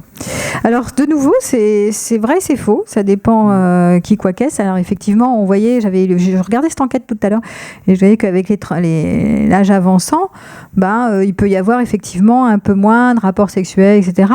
Mais pas tant que ça. Vous seriez étonné que d'abord ça dépend qui et c'est pas si flagrant que ça qu'il y ait une telle usure du désir chez les personnes qui avancent en âge. On appelle ça les seniors maintenant, on appelle ça les seniors, hein, pourquoi pas. Pas forcément, encore que effectivement, parce qu'il y a encore on dit, alors les femmes elles ont la ménopause donc elles ont plus envie, bon et hop, crac, carrément. Et les hommes ils ont l'andropause et donc ils ont moins d'érection et donc c'est mort. Voilà. Bon, faut qu'ils prennent du Viagra, je vous le fais en cours, hein. C'est en raccourci. Alors peut-être c'est pas complètement faux, hein, je veux pas dire non plus bon, c'est du délire complet où ils ont sorti ça, mais entre ces clichés et l'exacte vérité au cas par cas, c'est pas tout à fait réaliste non plus, hein. Parce que il faut voir que, et je le dis souvent, la libido s'entretient. Plus on fait l'amour, plus on a envie. Moins on fait l'amour, moins on a envie. À n'importe quel âge. N'importe quel âge. Vous vous éteignez, vous décidez d'être asexuel. Asexuel, c'est je me retire de la sexualité. Vous avez le droit. Mais si vous vous retirez de la sexualité, vous n'avez plus envie. Hein, vous aimez Dieu. C'était à l'époque, les saintes, là, les mystiques, elles étaient en amour pour Dieu, donc elles se désinvestissaient de la libido et de la sexualité. Elles n'en avaient plus. Elles étaient parties sur une sublimation. Quand on sublime, les femmes par exemple, qui subliment les chevaux, enfin qui préfèrent les animaux, les chevaux, les je sais pas quoi, ou la musique, ou qui subliment quelque chose, elles se désinvestissent de la sexualité et elles vont bien. Elles sont pas en demande, elles sont pas frustrées elles ont sublimé ailleurs. Bon, les hommes aussi, hein, je parlais des femmes, mais pareil pour les hommes. Donc il y a des personnes qui vont pas être concernées par ce sujet. Bon, parce qu'elles ont déplacé la libido ailleurs. Ok, hein, pas de souci. Voilà. Donc voilà, oui. Il est à côté, là, juste à côté. Merci tout d'abord pour cette très intéressante conférence. Tu as longtemps expliqué beaucoup de choses intéressantes sur une sexualité, je dirais, toujours classique, très occidentale. Est-ce qu'une méthode possible quand même pour garder du désir, c'est pas de faire du slow sex, Ah oui, le slow sex, qui est à la mode aujourd'hui d'ailleurs. Hein, c'est peut-être à la mode, mais c'est quand même très agréable. Oui, oui, tout à fait. Oui, oui. Oui, puisque c'est pas du tout les. Alors on est à l'inverse des épices là, tu vois. On est pas agitons-nous dans tous les sens, mettons des trucs en rajoutant. Mais ce que j'aime bien aussi, hein, je suis pas contre. Hein. Mais voilà, il peut y avoir l'inverse. Alors l'inverse qui est soit la sexualité sacrée, la sexualité tantrique, la sexualité le slow sex, où on ralentit. C'est plutôt méditatif ici. Donc c'est d'autres techniques en fait, hein, où c'est aussi ce qu'on apprend hein, dans nos stages que j'anime avec mon compagnon d'ailleurs, où on ralentit et on goûte en fait hein, dans l'énergie, la qualité de ce qui est présent sans chercher à aller vers un objectif final.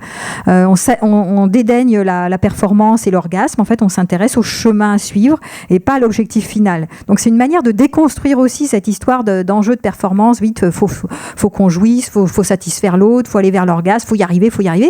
Donc c'est le slow sex et effectivement on va goûter le chemin. Hein. On va goûter les moments agréables voire désagréable, c'est pas toujours agréable, hein. Il y a des moments qui peuvent être un peu angoissants, mais on va se débarrasser de l'émotionnalité dans ces techniques-là et on va ralentir pour mieux savourer l'instant en se départissant du futur, de qu'est-ce qui va se passer après. Ça aboutit à un orgasme, c'est bien, ça n'aboutit pas, c'est bien. En fait, on s'en fout, on s'y intéresse pas. Et donc, c'est une optique qui est différente, qui est effectivement intéressante à explorer, hein. Voilà, c'est une exploration et une pratique aussi, hein, d'ailleurs, pour permettre à certains couples bloqués par des mécanismes psychologiques, d'ailleurs, de pouvoir shifter, hein, basculer dans un cadre, parce que c'est quand même une pratique où on est d'accord pour faire pareil tous les deux. Voilà. Donc, rappelez-vous, dès qu'on met un cadre, dès qu'on met une consigne, on dit qu'on va faire comme ça. Alors là, on fait justement, on oublie l'orgasme, mais on pratique quand même ensemble. On est d'accord, les deux partenaires, pour se mettre sur cette consigne-là. On se sécurise dans la consigne. Si par exemple, on dit, tiens, pour débloquer notre situation, on va faire du massage, et on s'en fout si on aboutit à une pénétration ou pas, ça marchait bien, ça aboutit pas, on s'en fout. Si on démarre par du massage sensuel, même pas sexuel, sensuel, et que les deux partenaires sont contents, ça débloque des fois aussi. Hein, il y a des manières de débloquer la situation sans passer dans des trucs rudes, quoi. Ou sans passer par des épices, effectivement. Mais tout à fait raison sur l'histoire d'aller trouver d'autres chemins et d'autres moyens d'aller dans une sexualité plus douce, plus méditative, plus tranquille, avec moins de pression aussi. Bien sûr. Merci d'en parler parce que j'avais oublié, mais ça faisait partie aussi de mes pistes. Et c'est vrai que ça. Alors là, on en parle comme ça parce que peut-être que tu as exploré ça, donc tu sais de quoi il retourne. Moi, je sais de quoi il retourne parce que j'ai pratiqué. Mais c'est difficile de s'approprier ces techniques tant qu'on les a pas expérimentées dans un cadre thérapeutique, je dirais. Hein. Donc, je pense que c'est bien d'aller dans des stages sur la sexualité dans le slow sex ou des stages sur la sexualité tantra, enfin des choses comme ça, où vous pouvez explorer en toute sécurité. Parce que si vous prenez un livre en disant on va faire le lit comme ils disent dans le livre, c'est un peu compliqué de faire des expériences sans filet comme ça. Enfin, vous pouvez, hein, mais à mon avis, c'est mieux dans un cadre où on vous voit, on vous observe, où on vous lâche pas, où si jamais ça bug entre vous, on vous reprend. Enfin voilà, un peu l'idée, quoi. Parce que des fois, on veut bien faire l'un et l'autre, mais voilà, on est de bonne intention, mais il suffit que ça rebloque dans des peurs en plein milieu. On commence à repartir dans l'émotionnel. Mince, il fait pas le bon geste. Mince, c'est pas comme ça. Mince, je ne dois pas être désirable. Mince, je fais faux. Et hop, ça bloque. Et ça repart mon kiki. Et vous pouvez pas aller nulle part, quoi. Ouais. Alors, le micro là-bas.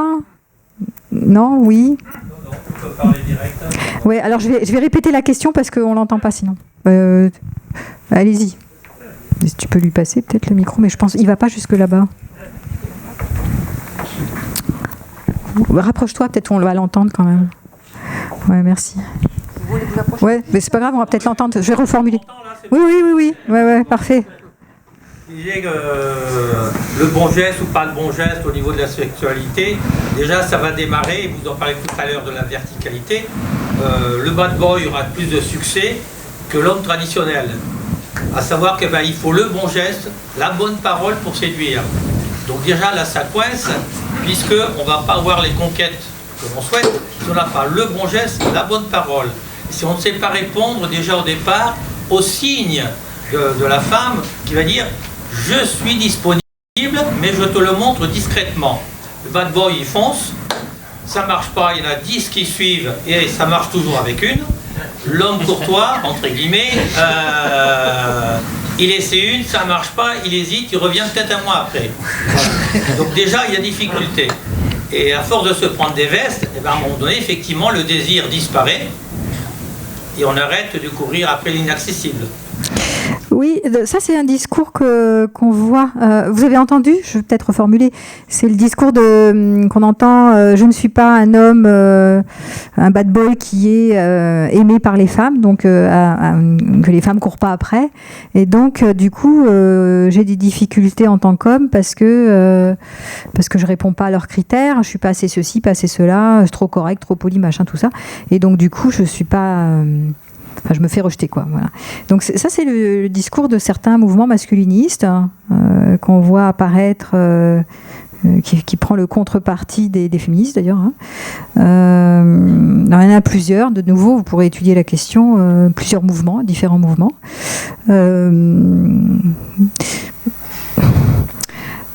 Je pense qu'il ne faut pas affirmer non plus et se mettre à dos toute la population féminine, comme quoi toutes les femmes, de nouveau, seraient des femmes qui rejettent les hommes qui ne sont pas assez ceci, pas assez cela. De nouveau, je parle de généralité et il y a certaines femmes qui vont adorer les hommes précautionneux, courtois, galants, distingués, délicats, etc., et qui vont pas forcément les mettre à la poubelle parce que c'est pas le mâle alpha qui est soi-disant plus beau, qui est plus viril, qui a plus d'assises, voilà. Parce que ça, c'est le discours des masculinistes qui disent les femmes, on part en guerre contre elles parce qu'elles nous veulent pas. Mais c'est peut-être un peu réducteur. Je pense qu'il faut toujours prendre un peu à la lettre, enfin pas à la lettre, mais d'arrêter de faire des généralités et de prendre déjà de voir par rapport à son cas de figure, sa propre expérience. Ok, j'ai peut-être été rejetée par plusieurs femmes de manière peut-être incorrecte, mais est-ce que je peux rehausser mon estime de moi au lieu d'en vouloir à toutes les femmes, de reprocher à toutes les femmes sur Terre d'être des coureuses de bad boy et de rejeter tous les hommes qui y ressemblent pas, hein. Peut-être que je peux voir comment je peux avoir plus confiance en moi, hein. Dans la sexualité qui marche bien, on est dans une problématique autour de la confiance. Confiance en soi, confiance en l'autre.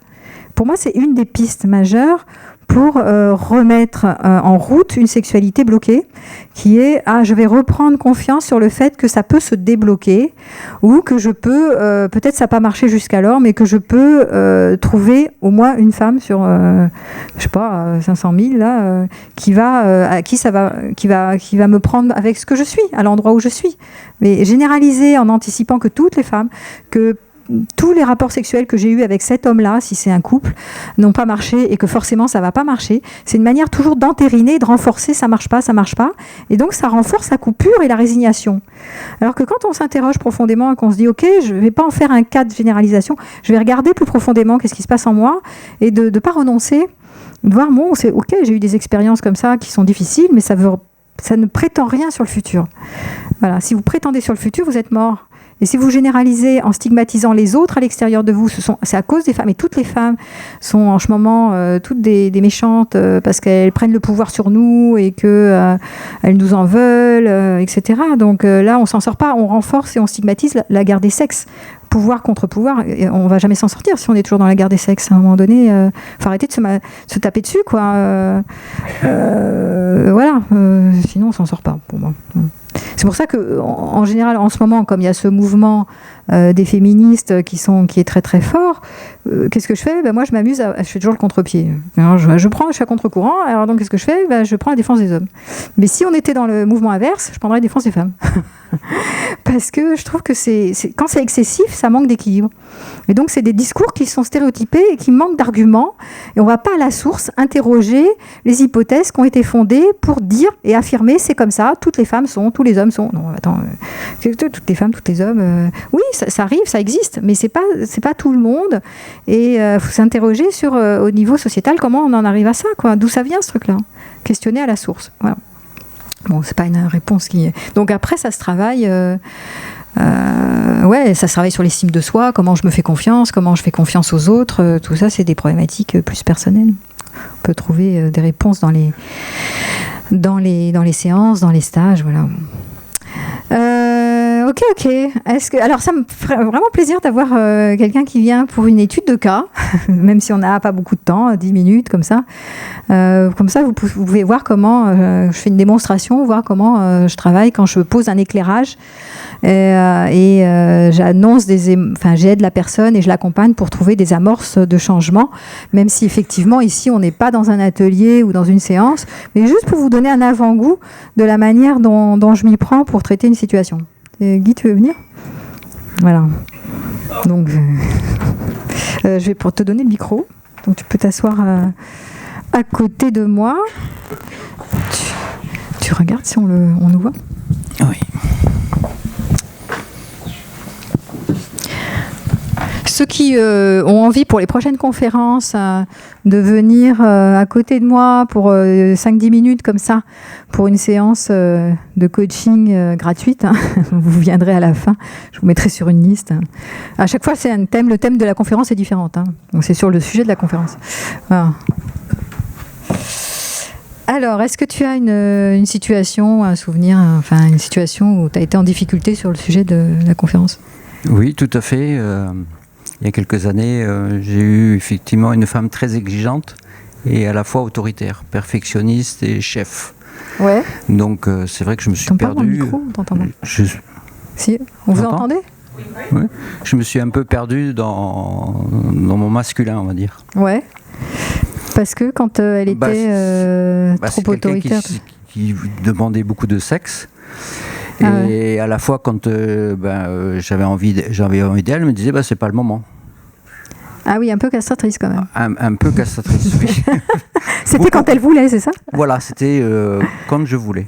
Voilà. Quand elle voulait. Ouais, quand elle voulait. Pas quand toi tu voulais. Voilà, donc elle voulait. décidait, elle voulait avoir la main. Ouais. Donc il y a des fois où effectivement j'arrivais près d'elle, j'étais en érection, etc.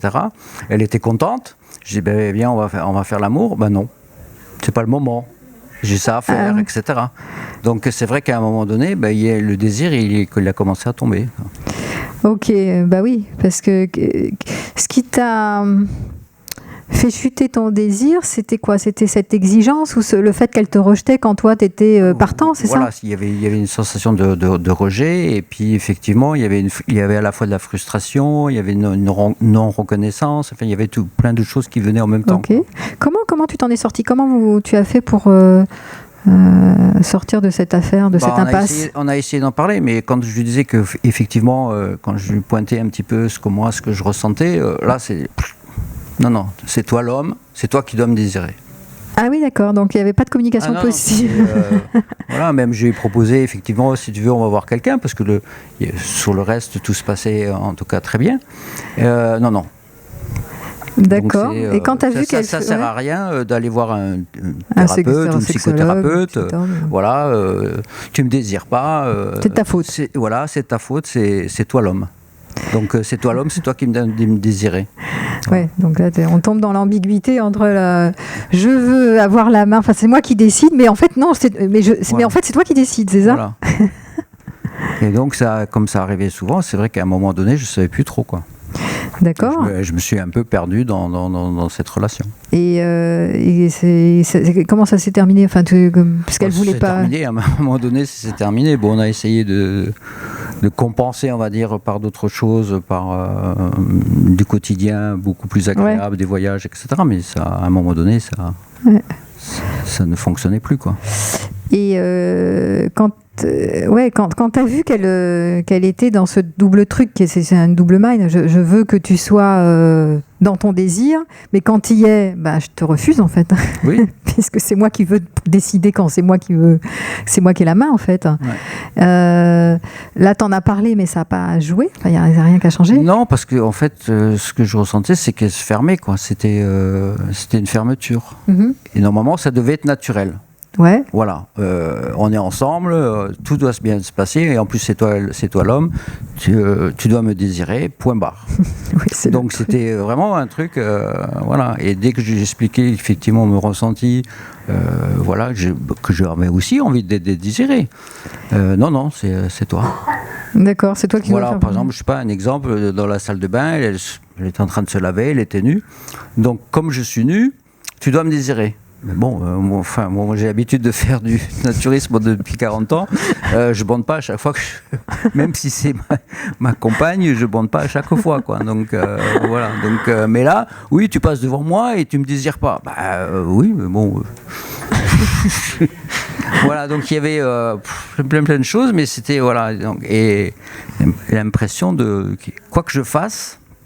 Oui, c'est ça. Quoi que je fasse, Voilà, ça me met dans l'impasse. Bon, parce qu'à un moment donné, j'ai essayé de zootechnique, parce que bon, je fais aussi du tantra, je fais des tas de choses, mais ça fonctionnait pas. Ça fonctionnait pas. Il y avait toujours un ce mur, blocage. un blocage. Je veux. Il y avait ce je veux, j'exige, Voilà. et c'est à toi. Hein, on voit c'est à toi de faire le premier. Alors bien sûr. Avec du recul, ça touche aussi à une de mes blessures, parce que bon, il y avait cette sensation de castration. Hein. Donc j'ai pris du recul par rapport à ça. La femme qui impose et qui exige. Voilà, et qui attend que. Voilà. Mais souvent c'était ça, c'était une sensation de castration. Ouais, voilà. Donc ça c'est l'exemple que j'avais donné tout à l'heure. Hein. Voilà. C'était la femme qui attend. Je sens qu'elle a une attente, une exigence et qu'elle veut m'imposer quelque chose. Et qu'en plus elle est mécontente, frustrée et mécontente, et ça peut réactiver des mères autoritaires, castratrices. Oui, puis j'avais même demandé une fois, si tu veux, explique-moi comment je dois faire, etc. Et ah non, ça va pas, ne fais pas ça comme ça, fais ça comme ça. Au bout de 20 minutes, excusez-moi, je ne bande plus. Là. Oui, d'autant plus. Voilà, donc, oui, mais pendant 20 minutes, elle m'a dit non, pas comme ci, pas comme ça, là, fais ci, fais ça. Donc, effectivement. Alors, ça aurait pu marcher sur quelqu'un qui n'avait pas une mère castratrice comme ça, qui justement, quand la femme guide l'homme pour lui apprendre ce qu'elle aime et ce qu'elle n'aime pas, ça aurait pu fonctionner. Mais toi, on voit comment les histoires psychologiques jouent dans l'histoire. Toi qui avais une mère qui avait imposé et fait ci, fait ça. Hein, donc il y a tout de suite une forme de rébellion ou de qu'est-ce qu'elle me veut, où elle m'emmène. Elle a un plan, donc là ça coince encore plus. Donc là, ce que j'entends, c'est que vous n'avez pas réussi à résoudre la situation tous les deux. Non, pas réussi. C'est pas une autre anecdote. C'était un jour, le matin, elle me dit « Oh, hier soir, j'avais très envie de toi. » Ah bon ? Mais tu me l'as pas montré. Ah bah non, tu devais le sentir. Mais bon, elle était dans le lit avec un bouquin, moi j'ai rien senti du tout. Mais j'avais très envie de toi hier soir. Ouais. Et oui, donc là on est encore dans le mythe de la femme qui doit, le télépathe, l'homme qui doit deviner. Ah oui, là je devais deviner, voilà, mais il y avait aussi ce côté perfectionniste, que de toute façon je n'étais pas l'homme parfait. Donc moi je l'ai ressenti et je lui disais, mais je ne suis pas parfait et je ne serai jamais parfait. Mais il y avait ce...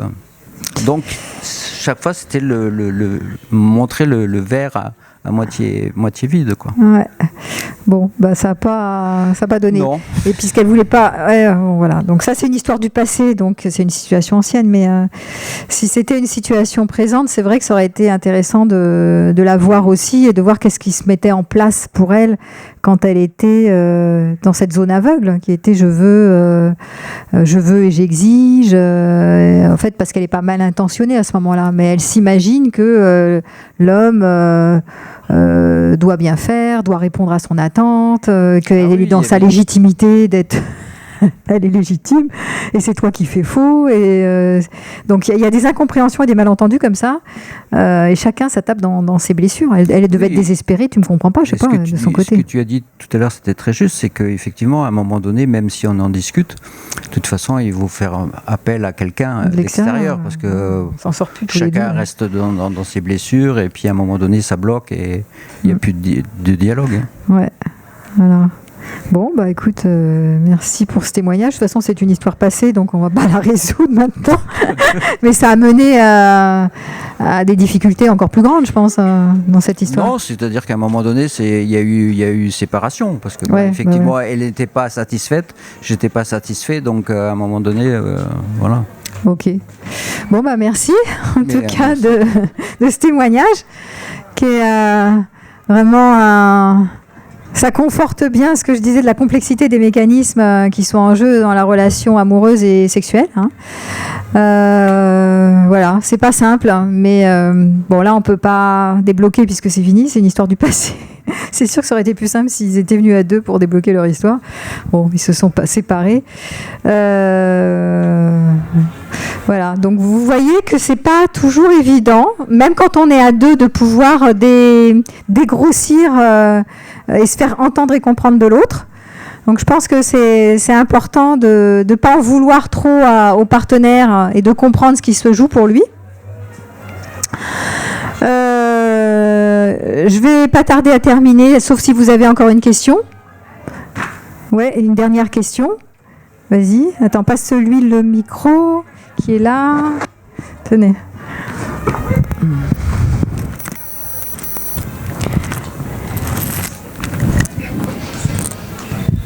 Bonsoir. Oui, bonsoir. Dans ce que tu as dit, il y a quelque chose qui a retenu mon attention parce que je m'y suis reconnu, c'est sur les blessures qu'on porte tous. Ouais. Et quand on se rapproche pour faire... Alors je suis désolé, mais moi je dois être un clivé, parce que faire l'amour, le terme, je trouve que c'est pas du tout adapté. Ah, c'est un thème que t'aimes pas. J'aime pas, c'est que j'estime que faire du sexe, c'est pas la meilleure manière de montrer son amour à l'autre. Oui, enfin il y a écrit en français on dit faire l'amour, et les Anglais ils disent quoi? To make love, ouais, pareil. Ouais. Je dis coïter. Coïter, bon, très bien. Ça veut dire ce que ça veut dire. Donc tu différencies faire l'amour avec de l'amour et coïter sans amour, c'est ça que tu veux dire? Je me ressens en osmose, en fusion avec ma partenaire, pas forcément le plus intensément, vraiment du sexe. Ah oui, d'accord, ok. Oui, mais il peut y avoir des instants où t'es pris par les instincts et t'es pas dans le trip love, quoi. Ok. Ouais. Et donc, par contre, je suis reconnu dans les blessures qu'on porte. Ouais. Et du coup, quand on fait du sexe, on se met à nu à tous les sens du terme. Ouais. Et donc, du coup, forcément, le risque de confronter nos blessures et que nos blessures se frappent l'une contre l'autre est relativement élevé. Quand on se dévoile dans la sexualité, c'est ça que tu veux dire? Oui. Quand on se dévoile, et en plus quand on fait du sexe avec notre partenaire de vie, c'est notre partenaire de vie, c'est normalement quelqu'un qui a beaucoup d'importance pour nous, ouais. Et toutes les maladresses prennent une dimension extraordinaire. Tout à fait. Et donc ma question c'était, est-ce qu'on peut se libérer de tous ça, ces enjeux, ces crispations, pour ouais. que ça devienne pour sortir des enjeux? Bah oui, tout à fait. Bah oui, mais c'est ça qu'on fait quand on est. C'est exactement pour ça que je crée des ateliers, je donne des séances pour justement voir comment on peut se détendre un peu et être moins dans ces enjeux de perfectionnisme, c'est des enjeux de je veux bien faire, hein, parce que je l'aime, je veux bien faire, je veux la garder, je veux pas être maladroit, je veux la satisfaire, quoi. Donc ça crispe. N'oubliez pas que plus il y a d'enjeux, plus il y a de la tension. Et ce qu'on cherche, c'est justement la détente. C'est pour ça que les gens sont, ce que je disais, ils sont plus libres avec des gens qu'ils connaissent pas et sur lesquels ils les verront peut-être plus, hein, parce qu'ils sont pas en train de se dire voilà, si je fais pas bien, mince, elle va avoir m'en vouloir ou elle va me juger ou voilà. Donc oui, il y a des manières de gérer ça, de se détendre un peu avec tout ça, en levant un peu ces trucs de performance, de bon élève, de bon époux, de bon amant, tu vois. Celui qui veut être à la hauteur, en fait. Hein. Et ça s'apprend. Je pense qu'il y a des manières de déconstruire. Très souvent, par exemple, dans certains stages, dans les stages de tantra, par exemple, on va dire, écoutez, vous mettez des bandeaux, par exemple, hein, et vous enlevez le côté psychologique. C'est-à-dire que vous n'êtes plus avec cette femme-là que vous connaissez, vous êtes avec une créature. Ça peut même être un animal, un insecte, n'importe quoi. Vous êtes avec une créature vivante que vous ne connaissez ni d'Ève ni d'Adam, et même si tu es avec ta femme, tu vois. Mais on enlève cette histoire de transfert psychologique pour amoindrir ces enjeux de performance, de je te connais, tu vas m'en vouloir, tu vas me juger, etc. Ça, c'est un exemple de travail qu'on fait. Bon, il y a plein d'autres manières de gérer ça, mais tu vois, c'est une idée de déconstruire ce truc de je veux être à la hauteur, parce que ça part d'une bonne intention, qui est j'aime cette femme et je veux lui faire du bien, tu vois. C'est pas le problème de l'intention, c'est le problème des conséquences quand on met des enjeux. Et tu le décris très très bien.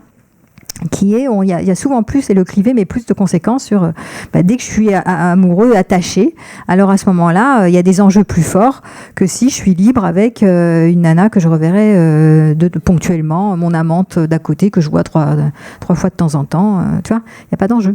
Et très souvent, la sexualité est plus libre quand on met pas d'enjeu. Ça, c'est logique parce qu'on veut se mettre en sécurité et ça fait pas bon ménage la sécurité avec l'érotisme. L'érotisme, c'est la liberté, c'est la force, c'est ce que je disais, hein, c'est l'appropriation, je veux te posséder et ça va pas du tout avec le correct, poli, courtois, etc., le dressage, la bonne éducation, aucun rapport. Pur impur. Donc on revient à ça. Oui, bien sûr. Je fais beaucoup travailler des couples sur ces problématiques parce que c'est en général les problématiques qu'ils ont. Hein. C'est vraiment au cœur des problèmes de beaucoup de couples aujourd'hui. Et on voit que le clivé de l'amour, qui est un profil de personnalité, il y en a de plus en plus, puisque la société organise, va créer, fonder des clivés un peu partout. C'est où je donne mon sexe, où je donne mon cœur. Donc il y a une hypersexualisation d'un côté avec les sites de rencontres et tout, et des romantiques de l'autre côté, tu vois. Le clivage, il n'est pas là. J'aimerais bien que ce soit... C'est pas parce que je l'aime ou j'ai une relation forte avec elle que je veux pas faire du sexe. C'est que c'est plus dangereux. Oui, c'est ça. Mais c'est évalué par ton cerveau reptilien, c'est dangereux. Parce qu'elle peut me juger, je peux la perdre, je peux faire mal, je peux être maladroite. Mais l'envie est là, ça n'empêche pas que l'envie soit là. Mais bien sûr, c'est exactement dans la dynamique de beaucoup de couples, qui est j'ai envie, je la désire, mais j'ai peur. J'ai envie, j'ai peur d'être maladroit, de pas faire bien, etc.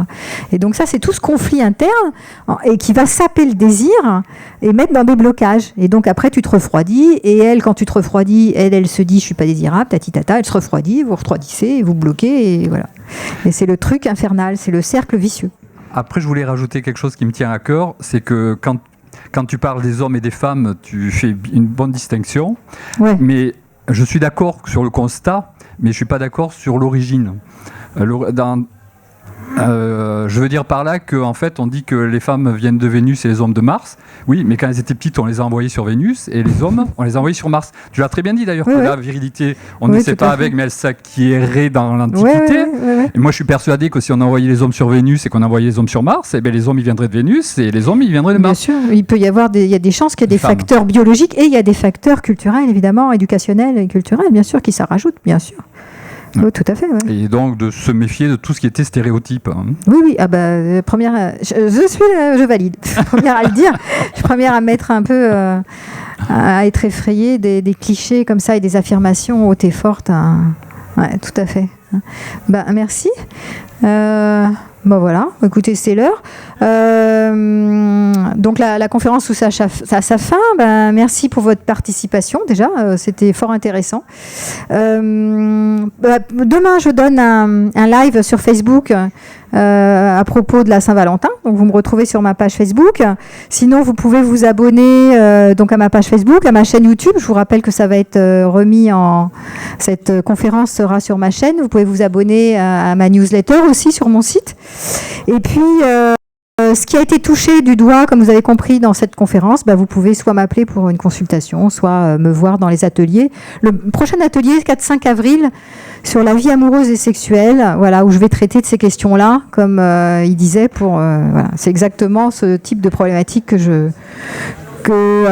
dépouille et que j'essaye de décortiquer pour accompagner les gens. Donc merci et puis à bientôt.